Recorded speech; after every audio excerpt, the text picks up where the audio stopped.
Mais il ne faut pas croire que cela appartient seulement aux sociétés traditionnelles.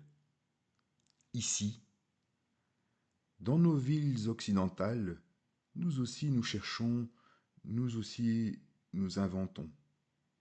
Parfois, c'est dans une cérémonie improvisée, parfois dans une retraite spirituelle, parfois dans une rencontre avec une personne qui incarne une force intérieure qui nous dépasse.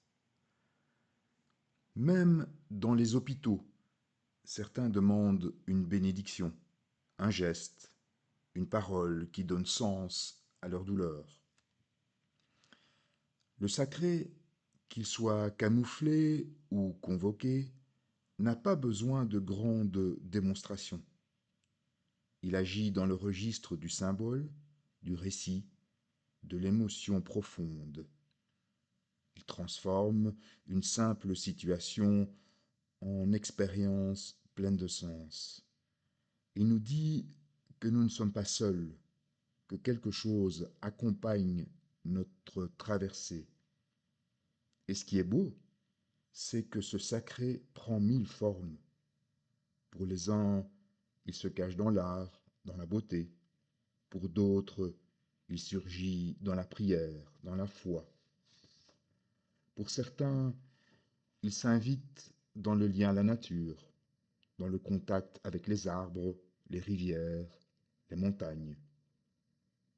Le sacré n'a pas de visage unique.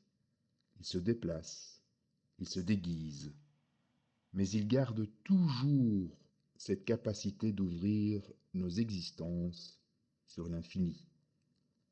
Alors peut-être que la question n'est pas de savoir si nous croyons encore au sacré, mais plutôt où le laissons-nous entrer?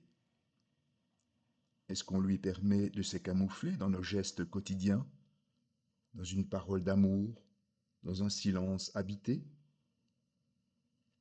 Ou est-ce qu'on ose parfois le convoquer délibérément pour qu'il vienne nous guérir, nous apaiser, nous rappeler que la vie a un sens plus vaste que ce que nous voyons? Le sacré n'est pas une relique du passé, il est une présence, invisible ou éclatante, cachée ou appelée. Et chaque fois que nous l'accueillons, il transforme nos blessures en chemin et nos fragilités en porte vers plus grand que nous.